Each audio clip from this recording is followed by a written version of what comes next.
Hello, ladies and gentlemen. Welcome to another Foil Drive podcast. Today we have the original Foil Drive ambassador, James Casey.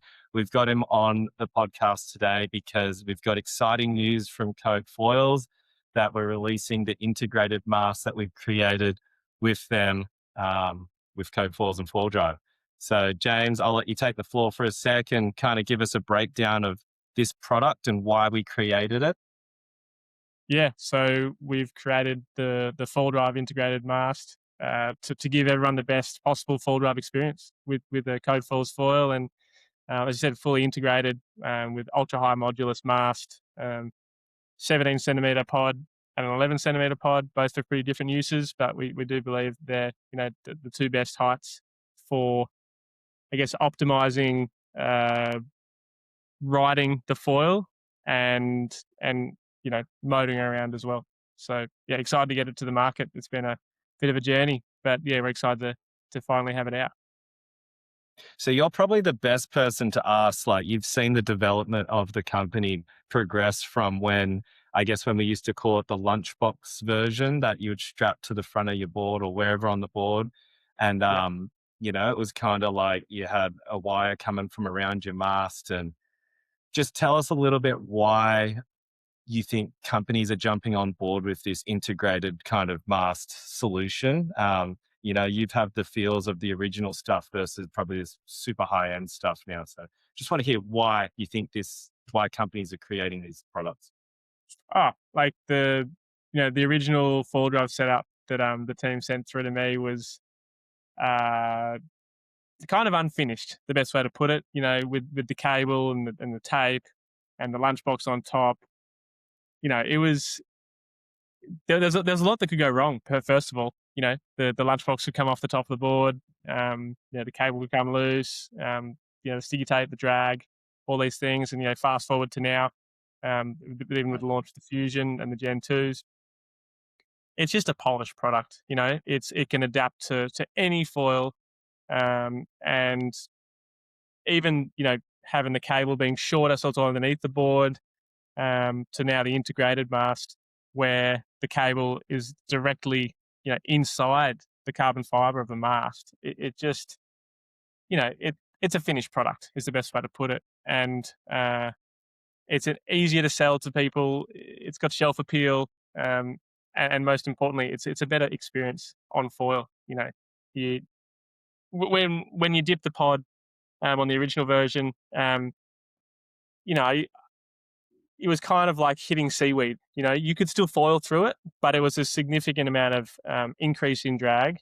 With the new integrated pods, it just glides through the water. And through a testing phase, actually was lucky enough to be over in the Motu and had an afternoon off, and was foil driving and had a mate filming. And the number of times I was actually dipping the pod without even noticing, like after looking back at the footage, was like honestly astounding. I didn't feel like I was dipping the pod at all. So with the 17 centimeter pod, and it just it was such a good experience. It felt like you had a longer mast. It felt like the pod was higher, and yeah, you could still sort of motor around really nicely. So yeah, it's been a long journey, and it's cool to see Foldo go from strength to strength and collaborating with partners like Code Falls. Couldn't be more excited. Yeah, I kind of I look back at the journey, remember push bikes where they'd have like a whippersnipper motor on it. And then it went to the e-bikes where it was very much like a strap on battery where, it was externally kind of like the original foil drives. And then now the e-bikes, some of those mountain e-bikes, you couldn't even tell that there's a battery in it. It's so slimline, so sleek. And it's Yeah, really cool to see that foil drive, that's the direction that they're heading. It's basically, you won't know besides seeing the propeller on the mast if it's a battery operated or if it's a traditional hydrofoil. And it's funny, even today in the surf when I was foiling, people still, because people are on foil for so long, but now it's blowing their mind if it is a battery or if it is just good foils or foilers. So I think it's really cool that it's really gelling into one. Yeah, the only downside is you get have to field more of those questions. Does that thing have a battery in it? And yeah, like I always explain to people, look, this one today I do, but yesterday I didn't. And there isn't much difference. I can see why you're asking the question because we're blurring the lines between, I guess, analog foiling, doing it under our own steam, and e-foiling. So it's the foil assist is only getting better, and it's making it a better experience for all, getting more people into the sport. It's awesome. Yeah, that's actually a really good point. I thoroughly love foil drive just because it opens up so many doors to people that are maybe hesitant to try foiling, or maybe they come from water sports where they can't do it anymore because their bodies don't allow them, and they see foiling and they see the amount of waves that you can catch, and it's just like kind of made them frothing grommets again. And I love that. I really hope that when we get older that there's a product like that. Well, obviously we could still use what we're using now, but like the way that it's heading, it's like it's so cool that we've got these tools to help us stay in the water and get our fix each day, because that's something definitely mentally that I need and want every day. Like, selfishly, I feel like a much better person if I can get in the water. And like the flow drive for me allows me any day to get in the water. Like before I got on board with flow drive, it kind of foiling got me in the water maybe 85% of the time. There's still like a few days where it's dead flat and you can't really get in the water and do much. But now with the foil drive, it's like that totally covers to 100%. There's like no excuses that you can't get in the water. There's too many options now. Like, honestly, like it's hard to use all the different types of foiling we have now, which is a great problem to have. To me, the best thing, and like I've been coaching foiling for a long time, and when Foil Drive first called me and um, asked if I wanted to try out this prototype, I was like 100%, because I was almost about to buy an e-foil to get more people into foiling, get people over that sort of that learning curve. Recently, I've been coaching a lot of surf ski paddlers that have kind of thrown their hat in the ring to sort of learn to downwind foil, and a lot of them have started with the SUP, and it's a bit of a slog. The SUP, you got to learn to stand on the board, you got to learn to balance, you got to learn to paddle straight, then you got to learn to sprint at a really high level, and then you got to think about pumping, and then you got to get your feet right when you get the lift off. There's so much going on. Um, I just had a lesson this morning, and the guy's like, you know, he'd done a lot of the hard work already. Like he can paddle, he can stand up, he can go straight. He's just starting to get that lift off, and we had a discussion whether foil drive was going to be a good option for him, just to get that extra time on foil to fast forward that learning curve. And I said to him, the only risk is you may not go back to the SUP. And you've done so much, the last couple of months, so much hard work on the SUP to sort of work the balance, work the paddling, work the pumping, all that sort of stuff, that if you go to the foil drive, you may not be using your SUP or your paddle or your board anymore, because you're going to want to use a smaller board. You're going to want to be you're not going to use the paddle anymore. And you're probably going to be having too much fun.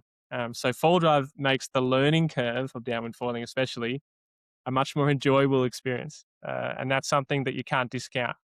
Foiling is a really hard thing to learn. It's really technical, and adding the foil drive makes that technical learning curve actually really fun. Yeah, I agree with you there. Like every time I have a friend or someone who's interested in to get into foiling, it's straight to the foil drive for me. Like even if they're a weapon surfer or windsurfer, I'm like, I just know that in one session I can get someone at least to their feet and potentially foiling, a little bit at a time, just to understand like being at height or understanding how to manage the foil under your feet on the board. It's like, you could do it the way that me and you did it without the foil drive, but just the learning curve is so much longer. And I just want to see like quick conversions of people like getting that gratification straight away in one session. That's enough to dangle the carrot to keep going. Versus like, I have a few friends who before the foil drive was around, they bought like a secondhand uh maybe prone setup or something. They gave it up after 3 months because they just weren't seeing any bits of success. Or if it was like 1 step forward, 5 steps back. And it was just like, and not everyone has all the time in the day to keep at it. But with the foil drive, like you can get your reps in. nonstop. And I Yeah, just like, I think it's such a powerful tool, um, that's getting so many people into the sport and keeping people in the sport. for sure. Couldn't agree more. And I think like these integrated masks is just making it a bit of an easier sort of like transition. It's there's less options. Let's be real. Like there is 20 centimeter cables, there's 15 centimeter cables, there's 25 centimeter cables, there's 60 centimeter cables. Yeah, you send someone, I'll just buy a full drive and you'll be able to figure it out. People don't know where to start. And look, the reason you buy a foil drive and not an e-foil is because a foil drive is a foil assist, and it's just assisting that journey to get up onto foil. And then once on foil, there is no better experience, in my opinion, of foiling than with nothing else, no motor in the water. And the reason I was so stoked originally to join with foil drive is because that was what it was. There was the beauty of the speed that the speed that you couldn't get when you're learning, to then getting up and doing exactly what I'm doing, where I'm paddling, or I'm paddling into a wave on my stomach, or start paddling onto a bump. It's just this. Uh, it's the assist to get up onto foil, and then you're doing the same as what everyone else is. There's no downside other than that little bit extra weight, and you can actually negate that downside by using just a slightly bigger foil. So to me, uh, you know, the code falls integrated. The 11 and the 17 is actually, I teach with the 17 normally, and obviously the 11 is more of an advanced sort of setting. But for the point of getting the speed to get going, and then having that, I guess, most natural foiling experience with nothing else in the water, no drag, no nothing. That's what it's all about. And to me, that's what foil drive is, known for. That's what they built their name on. And yeah, to create a product that's simple for people to understand, go into a shop, I'm going to get that. I'm going to get the code set up with it. Away you go, they're out in the water. No setting up, no fiddling around with screws or tape or zip ties or anything like that. It's simple, it's easy. You're in the water before you know it. Yeah, it's a good point that you stated there. Was Let's dive into how you came up with this 11 centimeter and 17 centimeter pod heights. I think, sometimes, like what you said, too many options just confuses the user who maybe not be as experienced. Why are we offering two things here? Yeah, the two pod heights, I guess, for the two, I guess, to me, the two obvious foil assist products, or uses.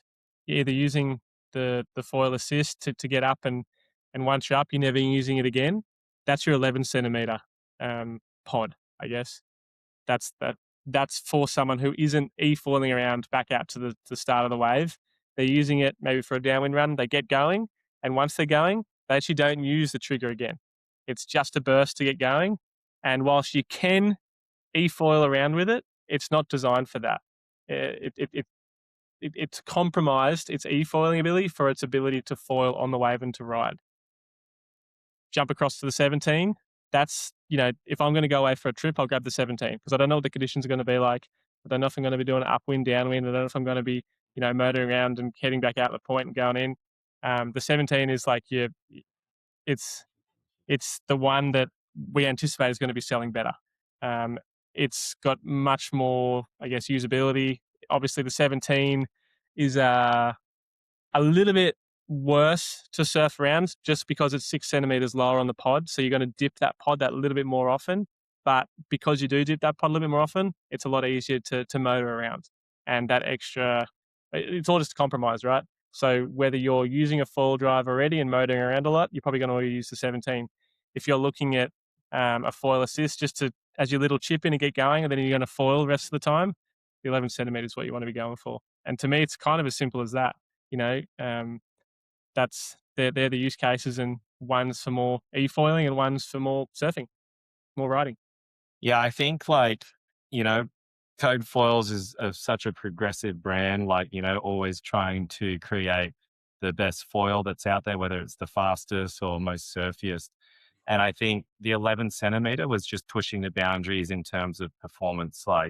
You know, now that we've got the two options, and, we've got a lot of cross ambassadors between Four Drive and Code, like our top riders, they all want the 11 because their focus is like riding hard and trying to make it as uh, like traditional foiling as possible. Versus like, I'm not saying that that discounts any of the good riders who want to use a 17 like yourself. It's just, if your goal on the foil drive is to do a lot of upwinding because you don't have a group of downwind buddies that can always bring you up and down the coast, it's it's amazing to upwind on because it's made for motoring around. But yeah, like what you said in Fiji, like the 17, even if you are dipping the pod, like I've found and I've noticed with a lot of people, especially heavier guys, the, the heavier you are, the more momentum you got, and you don't even feel the pod dragging. And it's kind of funny now because I coach foil drive as well, and it was so easy to coach foil drive back when we had the universal mount that you can strap onto any mast. Because if someone made a mistake, they knew it. Versus now, people can make mistakes and get away with it because everything's so slippery, and like you can dip the pod and you don't even have to re-engage the motor. You can save yourself by, okay, I've dipped the pod, the board's hit the water, I can bring it back up because it's not like a handbrake comes on as fast. Oh, for sure. Yeah, it's it's so much smoother, you know? The To me, the biggest thing is that, if it was perfect conditions, like the best conditions, like smooth, clean waves, long waves, the 11 centimeter is what I go for. But, I guess I'm lucky that I've been able to test both of them. And like to me, the 17 is just more versatile. So you're going to be able to, as you mentioned, power up wind, easily enough versus with the 11. Look, you can definitely still power up wind, but the uh, the motor's working overtime. It's coming in and out of the water more because or your board has to be almost on the water surface and almost planing along. And something we have found through testing is that the heavier riders are having, I guess, a harder time on the 11. But lighter riders, I guess I kind of draw the line like under 80 kilos. Guys who are under 80 kilos have no issues on the 11 centimeter at all with I guess, the motor coming in and out. Yeah, it's we've definitely found out a lot of through the prototyping. I think the integrated mask by code has been the worst kept secret because it's a very intricate product that has a lot of moving parts in terms of, it has to move from one factory to the next and it has to have all these QC tests before it gets to the dealers who sell them.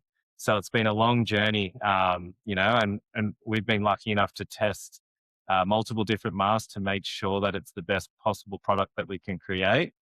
And we're stoked to announce that it's here now. And I think a lot of people have been waiting so patiently for it because I think people are thinking about like, getting third party masks and putting code adapter heads on them and all this stuff. But now it's awesome that we've got a product designed specifically for four drive. You can whack on any of your code products and it works flawlessly. Like it's definitely, because me and you teach a lot of guys, and when we teach, sometimes we hop on their setups. And when you go back to kind of, your non-trench board or your non-integrated mask, you really feel the difference of your four drive experience. Yeah, yeah. I find the integrated's a bigger difference in the trench personally, but for sure the integrated makes it so smooth. And you go back and, like you said before, it's actually kind of harder to teach now because people are making mistakes with the pod dipping through the water. And they don't feel it. There's no side effect, so they don't come off. So in some ways, it's like teaching sloppy foiling. But more time on the water, more foiling, less falling off. It's a better experience, right? So I've seen too, like, I was involved with the whole design process as well, and we've gone for the most highest grade, ultra high modulus carbon. It's actually better material than any of the masks that we have on the market from Code at the moment.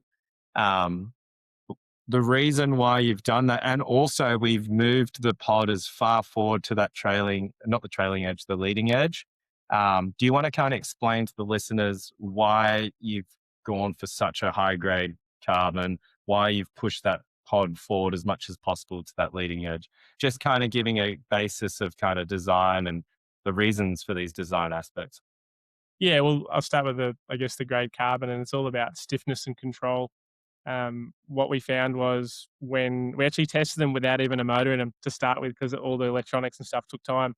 I went out and tested two, like a plus mast and our prototype four drive mast without the motor in it, and we were testing the stiffness in the real world. You know, winging, surf foiling, sup foiling downwind, all these things, and what we found was that the same grade carbon was actually um, it was it had because of the bulb of the pod where the hole in the carbon where the pod goes, there was, I guess, it compromised the stiffness a little bit, and like compared to the plus, we were feeling a little bit more flex than for the same grade carbon. And so jumping between the 75 plus and the 80 plus, and obviously the 78's in between. But yeah, back to back on all of that, and we found that as much as we, you know, wanted to be using a lower grade carbon, maybe for price point, um, it just wasn't the same experience. Add on to the fact that with a four drive, you're adding another 5 kilos of weight onto the gear.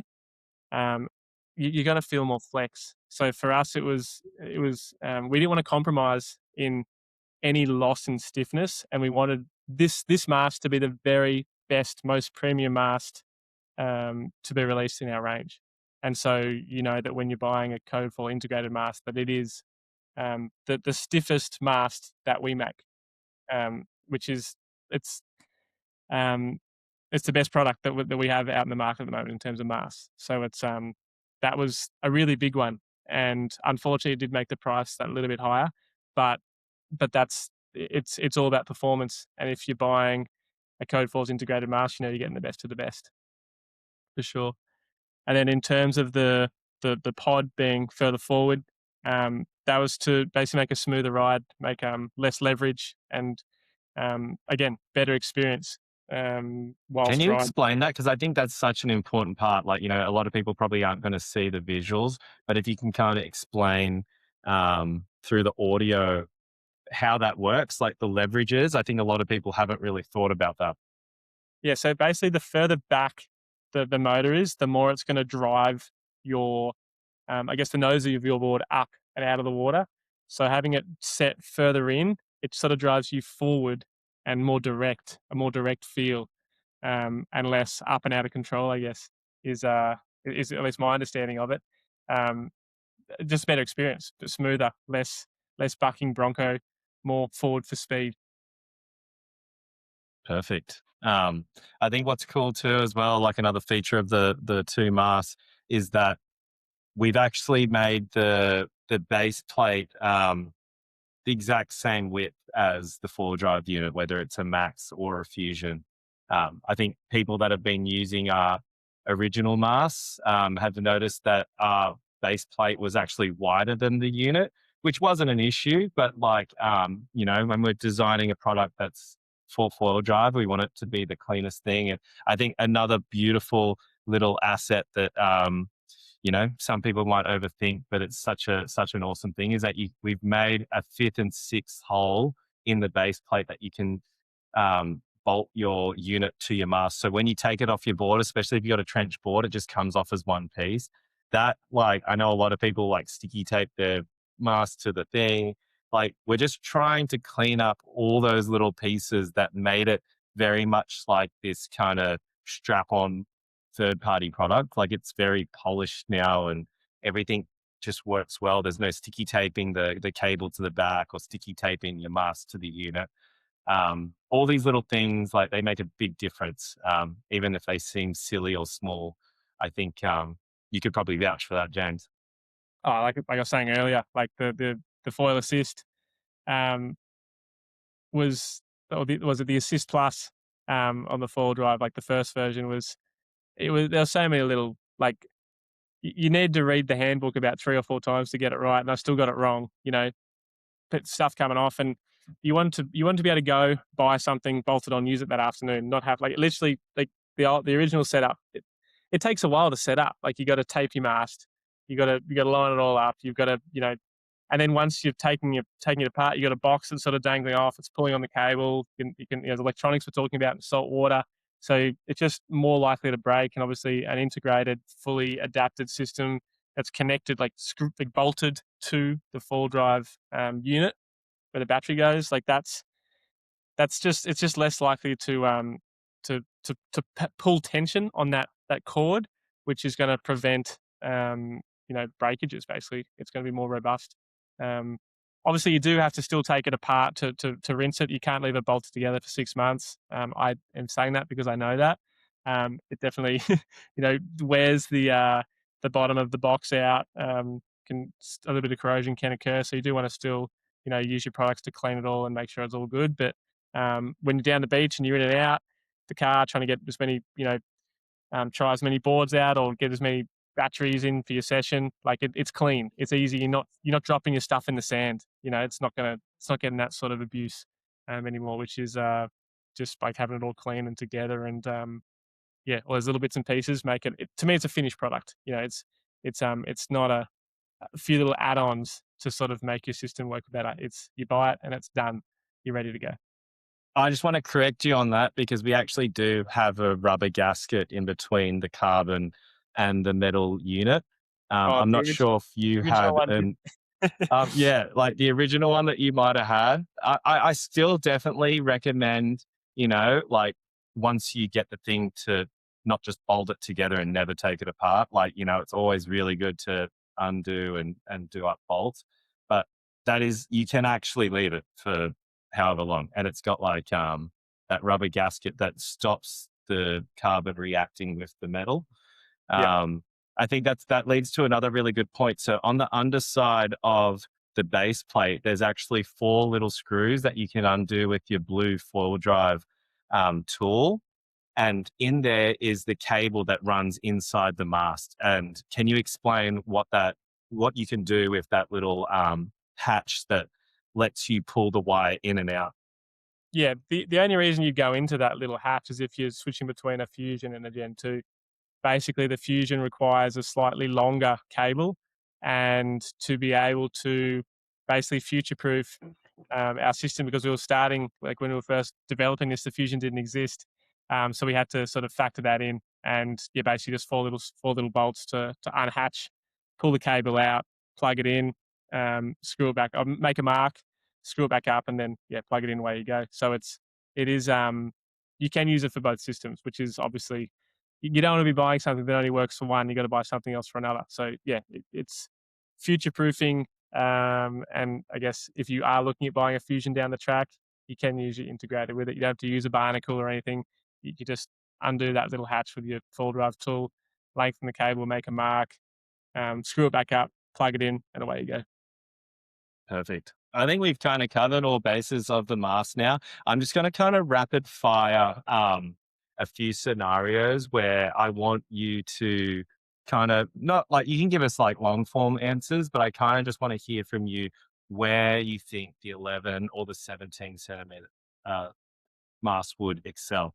Yeah. Um, let's go. Okay, you live in Hood River and you want a downwind with the foil drive.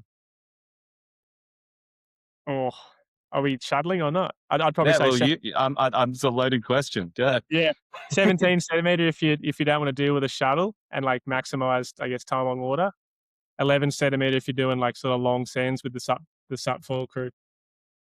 Perfect. You live in Hawaii and you're at Kaimana's and you're wanting to wave ride. 11 centimeters. It's buttery smooth out there. So that like sort of glassy condition, that like light offshore, the 11 centimeter is going to eat that up.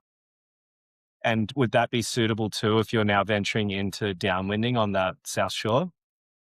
Yeah, but like as I said before, like if you're motoring upwind, personally, I'd go the 17 every time. It just makes it like you could use it with the 11, but I guess the biggest thing, I guess, with the 11 and 17, and while we aren't Well, personally, I'm not liking using the 11 upwind. Is it causes a lot of pressure on the motor, cavitation, and if you're motoring upwind on the 11, there's a higher risk that things are going to break.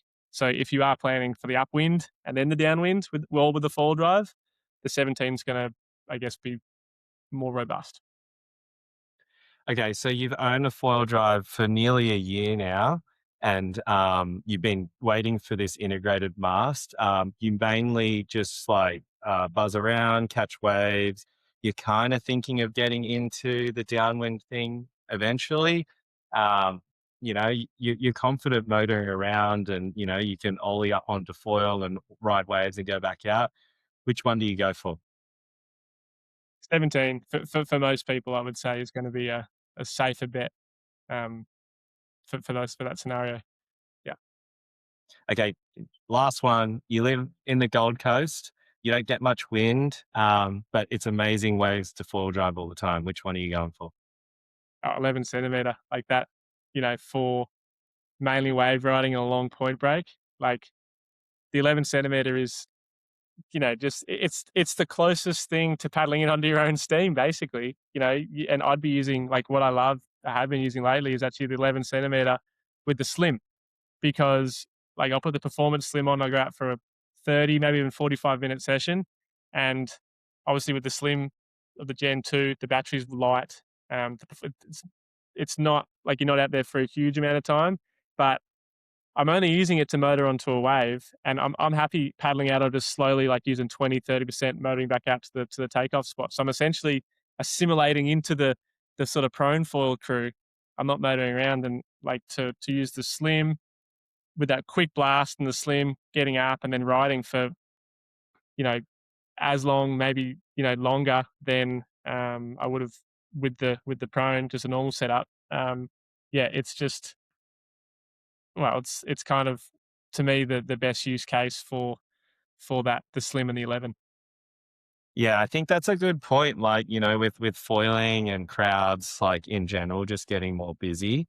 That there's an etiquette thing there where foil drivers, once they're motoring around, they don't want to come down and even sit for a second. They want to get as many waves as they can, burn the battery, go into the car park, grab the next battery, go out again. I think that's kind of I kind of like the idea of that for the 11.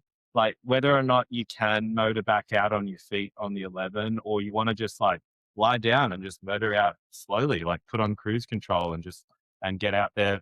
It's faster than paddling out with just your arms, but like, you can assimilate into that crowd. You can have chats with the crowd, whether they surf or they foil or whatever they're doing. And it makes you a little bit more inclusive of the community versus sometimes I see foil drivers, even though they've got their communities of foil drivers, like, which is awesome. Um, I think people have to be aware that, sometimes if you go out in your group of five mates and you just completely take over a surf spot, even if you're not really going into where the surfers are catching waves, it's more just being mindful of, just like, for example, it's like if you go to the beach and like, you're swimming and then a group of jet skis come and they just do burnouts like, you know, 200 meters off the shore. They're not in your way, but it's just like, I guess, would you call it like a bit of hooliganism or something? But like, I it's like, I'm think not saying foil drivers are hooligans, but I I think think it's people just just have to be aware of like their footprint in the ocean. yeah, I think it's just visual pollution. Like, sometimes I go out on a big foil and just pump around, using the foil drive as well, or just a sample, and like surfers sitting there waiting for a wave, looking at you pumping around, is not what they're used to looking at, and it whether there's no kind of two ways to talk about it like this, but like we're having more fun than they are sitting, so it's like a jealousy thing. They're out there having fun, and Um, I'm sitting here watching them. It's just there's something about they don't like, and like I've been the same way. Sometimes I'll be out surfing, and there'll be a tow crew come along, and they're not actually impacting me in any way, but I see them, and they're using a motor, and it just gives me the shits that they're out there, maybe creating a little bit of noise, maybe a little bit of wake, and that's enough for me to dislike what it is that they're doing. I'm out here trying to have a connection with the ocean, and they're added this motor to the scheme of things, and it's not such a nice experience. So like yeah, to me, it's sort of twofold. Like using the 11 centimeter with the slim forces you to sort of wait for a good set, and you're probably going to get better waves, first of all. And I don't know if you're out there to catch the most waves or you're out there to get the best quality wave. Personally, I like the quality over quantity. And if I can get two or three good waves, I'm happy. I'm happy for the day. If I get 10 ordinary waves, I actually still want more. Like I want to get more and I want to get the best one. So to me, waiting for the set and sort of sitting out there and whether it be with mates or just sitting out there by yourself. I like that, and I like just sitting and waiting and sort of connecting with the ocean and my environment. Whereas if I'm motoring around the whole time, I actually feel super disconnected. Disconnected from the ocean. The motor's overpowering everything else. I'm just motoring and zzz, zzz, zzz, and it's like you can't even tell the difference between a set and a big set and a small set. They're all the same because it's all foiling. It's all great. But by sitting and waiting and sort of motoring onto the wave, or even just motoring out to the wave when you see it, I just feel more connected.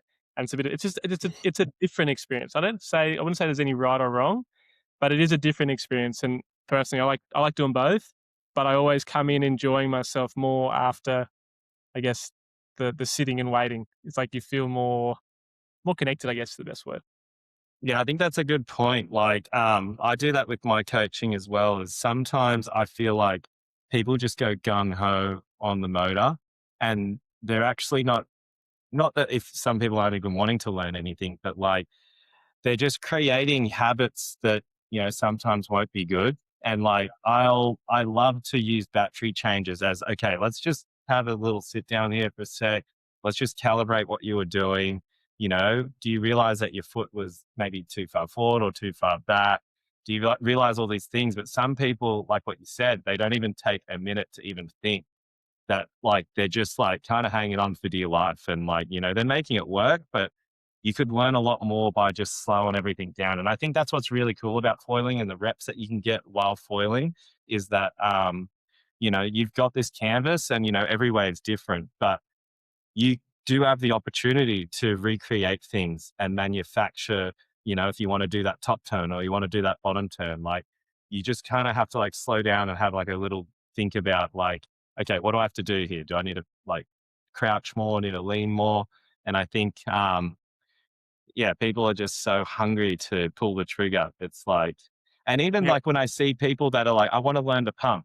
And then you see them as soon as they pull off the wave, they automatically put the Pull board the on the trigger. water and motor. And I'm like, you didn't even try and pump there. And they're like, oh, and I'm like, yeah, okay. Because this is where you're programmed in your brain that you need to, as soon as you get off the wave, pull the trigger. And I'm like, you've got a foil drive. Like at least try and pump 3 times and then stall out and then like, sit in the water for a second. Okay, what did I do there? I went too high on the mast, too low on the mast. Mm. And then you can just pull the trigger and go again and maybe try it again on the next wave. But if you just automatically do the same things all the time, and because you're getting so many waves every session, you're honestly teaching yourself bad habits. And like, I think it's important to have those breaks. Yeah, so probably a good time to make like if you're looking to improve your overall foiling, not just your foil driving, but your overall foiling, and maybe you're looking to potentially get into downwind foiling versus using a SUP or a power wing down the track, I would actually say the 11 centimeter will increase the performance level and your foundation skills of foiling. The 17 will make it fun the whole time and have probably more uses like throughout all conditions, but the 11 centimeter will make you a better foiler. All right, let's drop the mic there. That was a powerful message to leave everyone on. Thank you very much, James, for your time. Can you just like lastly wrap up how you get your hands on one of these or two of these code integrated masks? Do foil drive sell them, or and also can you explain how we actually don't sell the motor with the mask? That's something that code just sells the mask. Yeah, so we're only selling the mast. It does come with the puck, but you can buy these masks from your local code retailer. We've collaborated with Fall Drive, but Fall Drive, sorry, Code Fall sells through our network of retailers and distributors. So, yeah, whoever sells your code foils local area, they're ordering the mask. You can get the integrated mask from them. I've actually got one here. The you need to get an integrated mast pod or integrated mast high power motor That's the one. to go with it. Um, if you buy the mast, don't expect to be having this. It doesn't come with a foil drive. It doesn't come with a motor. It is just the, I guess, the vessel for all the foil drive stuff to be attached to. And like I said, it's a finished product. You don't have to tape anything on. You don't have to stick anything onto your board. You've got your foil drive. You attach your motor. You plug your mast into your foil drive unit. Throw your battery in. Away you go. Yeah, lovely. I think that was pretty clear. Like if you've already got a foil drive, you just need to buy this mass. If you've got a V2 motor already or a high power motor, it will just connect straight into this mass. However, if you're completely new to foil drive, I would recommend going to a shop that sells foil drive and code. You can walk out of there with the two things that you need and then just plug it into your board and go. So yeah, thank you very much for your time, James. I hope that people have learnt, because I know options sometimes confuse the hell out of people, but I hope that kind of sums up why we chose to create these two different options, because there's a place for both of them. And I think what's important is that be honest with your foiling and be honest with what you're going to use it for, because we don't want you to make the wrong decision with what mask you're going to get. Yeah. Most people get into foil drive or buy a foil drive, not an e-foil, because they want to learn to do the foiling part of it. And so, the 11 centimeter, I truly believe is gonna up your level and get you closer to foiling without a foil drive. You're like using both, potentially doing your downwinders, with a power wing or a SAP. Whereas the 17 is going to be like, your all round full drive experience. You can use it for more use cases. The 11 is an up and don't use again. Basically, it's so good for getting you going, and then you don't. There's it's compromised in motoring around, but it's so much better for the foiling around. Sweet. See you, mate. Catch ya.